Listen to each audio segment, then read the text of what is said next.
Hello, Julia. So, you're an artist, and we all know that art is one of the most influential and seductive topics that can be between a lady or a gentleman. So, what inspired you to create your art school? Good question. And I love how you position it, is that art is one of the most seductive things. And I don't think that we as a community give full credits to art and self-expression, while actually being able to express yourself in whatever way that is, to dance, to paint, to do something. It's actually one of the most beautiful and intriguing things in human beings. So I absolutely agree with you. In terms of, so what do I do, right? So I am a founder of Toronto only creative hub called Art in Around. And that is a space where various forms of self-expression come under one roof. I could call it an art school or an art studio, but I want to step a little bit outside of that concept because it is more than that. So it is a place where adults can come, experiment, and try things and express themselves, where they feel safe, not judged, and supported. So that includes various art classes, activities, creative courses, music lessons, movement lessons, and all of that. So it is a pretty new concept, and I've been doing this for the past 2 years. And it's hard for me to answer what exactly inspired me to do this, because every single, no matter how cliche it sounds, but every single moment of my life sort of led me to this project. I know myself, how it feels to be disconnected from your inner self. I know how it is to stop doing what you love doing to the point that you even forget that you can be doing this. I know how it feels to be isolated. I know how it feels to be lonely, to be new in the new environment, in the new country. All of that as a woman who immigrated on my own and tried to navigate the business world in Canada, life in general, like all of us, right? I know how it feels, and I also know that art and creativity allowed me to reconnect with myself. It gave me the community, it gave me the safety, and it generally shaped who I am. It shaped my persona. So with my example, I simply want to show that it's never too late to come back to doing what you love doing. It's never too late to learn, to express yourself. And I wanted to create the space where people can actually do this. So that is what Art in Around is about. So as you see, there is not one thing that inspired me. It's sort of just organically, my whole life led me to this point. I think I remember your story that during the whole COVID thing, art is what made you feel the most comfortable and the most flexible and dreamy during that time. Am I correct, or did I? Listen, I feel like art comes in all the challenging moments of our life. We're losing someone, we're playing a song, we feel better. We feel sad, we watch a movie, we feel happier. We don't even realize how huge is the role of art in the life of every single person, because we don't always realize that, hey, I watched that and that was an art. I walked by a little painting or a sign on the street and that made me feel better. Art is really all over, and it plays a huge role in how we feel. And I feel like a lot of people realize it when there is a tough moment in life, when there is a challenging moment. So, true. During the pandemic, it is probably one of the most isolated times in the history of our lives, yours and mine. I think we all know that feeling. We all know that. And I feel like I'm not the only one who found real escape in a good way in art. And that was the time that I've used to rediscover who I am, what I am, relearn, re-educate, took all the possible courses from educational systems, all of that.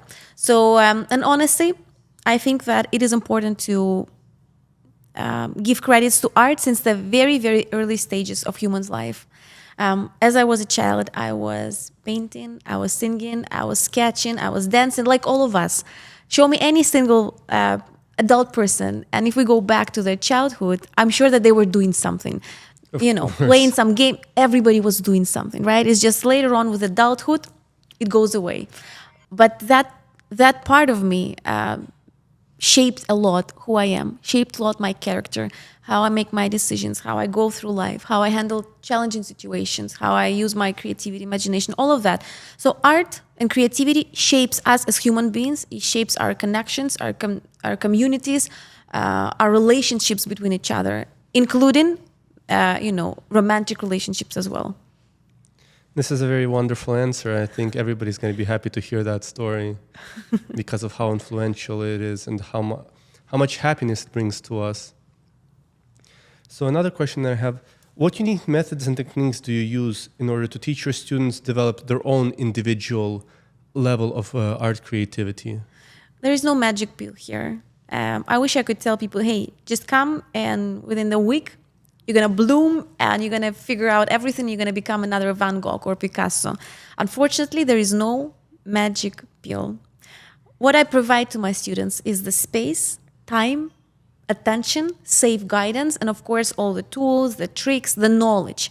And then once I give it all to them, it's sort of their responsibility to work with it, to practice and train. I always say that hard work beats the talent. You can be super talented, but if you don't practice, you simply can't master the skill.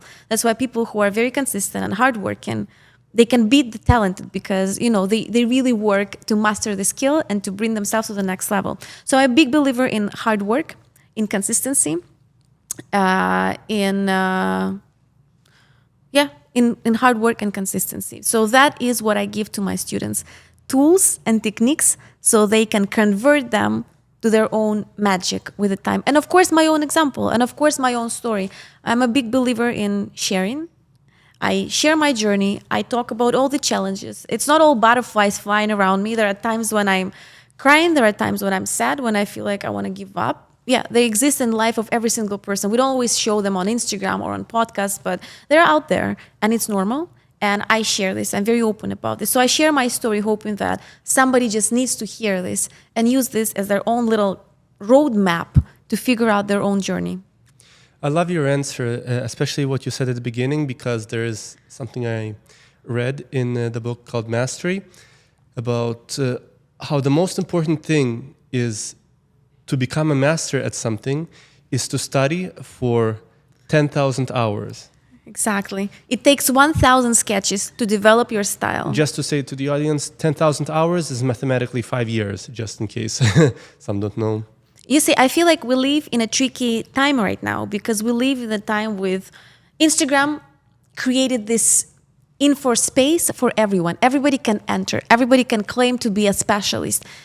Somebody took the course, 2-week course. Hey, that's it. I'm an expert. I'm selling my services. So this is tricky. That's why there is a gap, right, between people who want to buy, between people who want to sell. I'm still a big believer in quality. So I agree with you 100%. You need to become an expert in something in order to be able to provide people with good quality service. Otherwise, whenever something comes fast, easy, it has no solid ground, it's going to disappear as easy as it came up. That's I love your answers. So our third question, how does your approach to teaching set your school apart from competitors? This is a good question. And I don't think it is just the style or just the approach to how we teach, but first of all, the story behind all of this, how it was born, what this is about, our community. It's not for me. It's for people. I think that with what I do, I serve the people. And over the past 2 years, we have a community of more than 2,000 students. When you enter our space, when you enter our family, that's it. You belong. You have friends, you have guidance, you have someone to talk to, someone to share to, somebody to feel related to. So I think community, that's one of the most powerful things that goes beyond teaching, beyond beautiful paintings and skills. Yeah. I think that is the way you expressed it is so cute because you're an art teacher and at the same time the welcoming you do for your students is so artistic that it just makes you even more adaptive to your topic. How have the traditional etiquette and manners evolved in the 21st century? How is art different today from what art was in the past? Do you think this is... Oh, damn, it's a difficult question. It is very different. And I love Well, you this said hard question. work is important, so... Let's work hard now. It changed. Everything changed. Again, social media came to the scene, right? We talk about this with a lot of my friends who are artists because at this point, there is no judge in terms of what is a good art and what is a bad art. since the social media is out there, sort of the crowd decides what is good and what is bad. The challenge here comes is that, first of all, does the quantity of likes and shares and comments define how good the art is? Not really, but it gives it the awareness, that gives it the space, the validation, so that art comes up, right? That art becomes well known. The problem here is that usually it's not really the good art that gets a lot of likes or shares or comments. Usually it can be a bad art, it can be a provocative art, it can be something extremely stupid, extremely ugly, because we all understand that just being talented and beautiful is not enough for TikTok, it's not enough for Instagram. That's why people are coming up with all the crazy concepts, you know. I think we're thinking about the same thing. There was an incident where there was an art competition on social media, and there was a drawing of a super professional drawing of a Dalmatian. And the Dalmatian was drawn so neatly, it definitely deserved the first place. And then there was a second drawing where you had something like a 4-year-old draw a very horrible picture. There wasn't even any dots on the Dalmatian. And the horrible picture got the first place. There you go. Why? This is exactly how you explained it. Because it created the conflict. It created the it was resonance. based on likes. Based on likes. So that's the biggest problem that I see right now, that likes and shares define how good you are as an artist. But the problem is, how do we get to those likes and shares? Because just being good or talented is not enough. So people go all over the place trying to invent something to provoke people to like it. Like as an example, as you shared. I think there is a way to actually fix that. I might be wrong about this completely, but it's just, I'm comparing our past views from when you had a public, just an in-face public when they go to, let's see, a museum. Yeah. Those people do not decide what art is the best. No. In the end, people chose judges who are professional at art, and they are the only ones who are allowed to like this True. picture because they specialize in art. True. And I think the social media will eventually develop something like that as well, because social media is still super young. Social media is, at this point, social media is a couple older. of decades, yeah. No, it's younger than we are. It's younger, yes. Literally, not figuratively. Google is younger than we are. True. But you know what? I agree with you that maybe with the time it's going to evolve and there will be another form of understand what is good and what is bad. I feel that there are a couple of good things actually that are happening to the art world right now. First of all, there is this huge level of freedom that we own now, right? Nobody really tells us what is right or wrong. People feel freer now than ever. So there is a bigger potential out there for the self-expression. People come up with unique projects, recycling projects, building something from things that you'd never even think about, right? So there is this world, this globalization, the fact that everybody is everywhere, it allows us to also think bigger, right? So there is a bigger freedom out here. And for me personally, what is the main criteria of good art? For me, there is only one criteria, and it is not how good your lines are. For me, it is, so how does it make me feel? What do I feel when I look at this art piece? If it makes me feel nothing, that is a bad art for me personally. If it makes me feel sad, happy, angry, mad, if it provokes anything, that's it. That is a good art.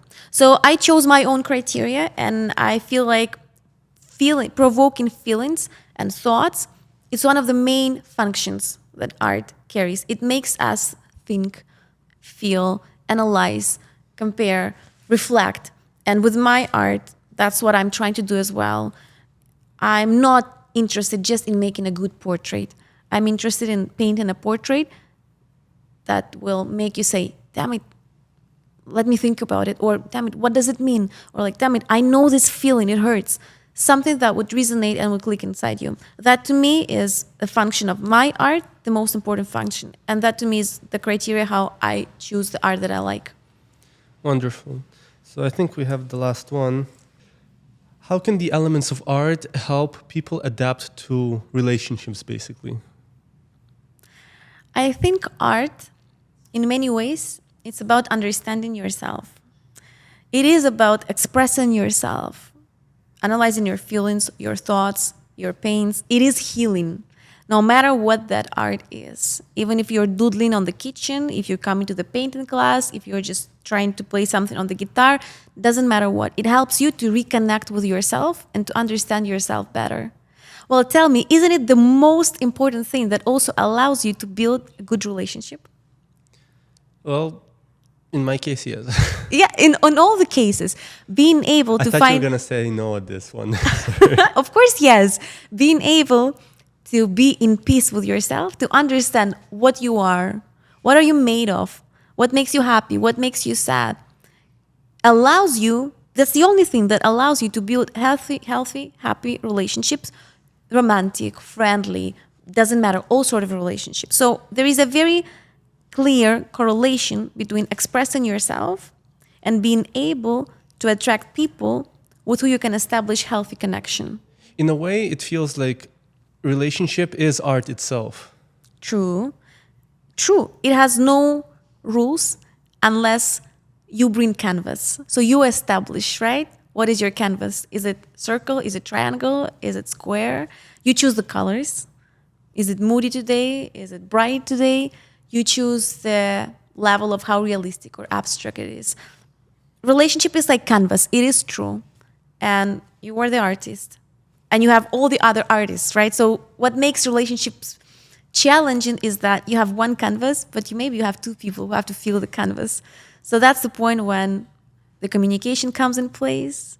It feels like I have to paint the opposite canvas, not mine, but I have to paint her canvas and she has to paint my canvas. And this has to be slightly And this balanced. has to come together, right? Yes. So no matter how talented every single person is, how beautiful the canvas, how right are the colors, in the end, it always comes to understanding who you are and being able to communicate this. And I also feel like that art is one of the most powerful tools of communication. Sometimes it wouldn't be enough of 1 hour or 2 hours for me to tell how I feel, but I can do it visually. I can do it vocally. I can do it with my body. So allowing ourselves to express ourselves in various forms would definitely simplify our life, because all these emotions that we store, all these feelings, all this thought, they would find the way out and we'd be clear about our intentions, our goals, our thoughts. Basically, when the artist makes a painting, he's talking to his fans. True.